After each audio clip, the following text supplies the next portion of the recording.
Сәлем қыздар, бүгін сіздермен өте дәмді әрі тез жасалатын американское печенье деп аталатын осындай тәтті печеньелер жасаймыз. Видеоны соңына дейін қараңыз. Егер каналыма жазылмаған болсаңыз, подписаться батырмасын басыңыз.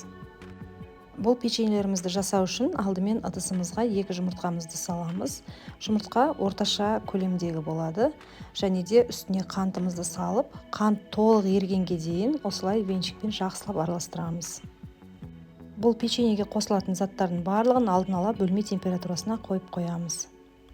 Жұмыртқа мен қантты жақсылап араластырып алғаннан кейін бөлме температурасында еріп тұрған сары майды саламыз және тағы да жақсылап араластырып аламыз. Бұл жерде мүмкіндігінше маргарин емес сары май қолданыңыз, сонда печеньелеріңіз өте дәмді болып шығады. Және де осы дайын болған қоспамыздың үстіне шай қасығы разрыхлитель, ванилин және де тұз, шымшым немесе жарты қасықтай қосуға болады. Осының барлығын ерігенге дейін тағы да бір араластырып аламыз. Дайын болған массамыздың үстіне алдын ала еленген, өлшенген ұнымызды қосып, тағы да жақсылап араластырып, жұмсақ қамыр жасап аламыз. Дайын болған қоспамызға алдын ала майдалап туралған шоколад саламыз. Мен бұл жерде Қазақстан шоколадын қолдандым. Кез келген шоколадты қолдансаңыз болады. Молочный шоколадтарды өзіңіздің қалауыңыз бойынша. Және де араластырып, бізге жұмыс істеуге оңай болу үшін қамырымызды кішкене алдын ала тоңазытқышқа немесе мұздатқышқа қойып аламыз. Себебі бізде қамыр өте жұмсақ қамыр болып шығады. Артық ұн қоспаймыз.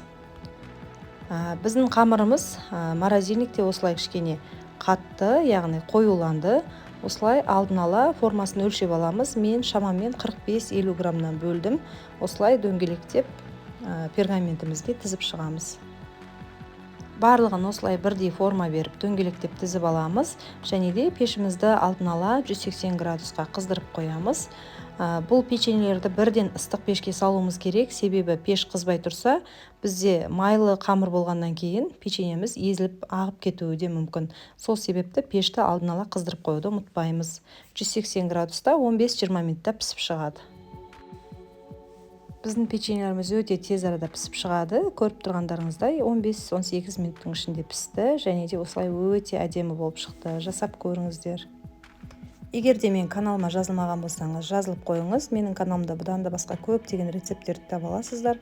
Сіздермен болған Гүлназ.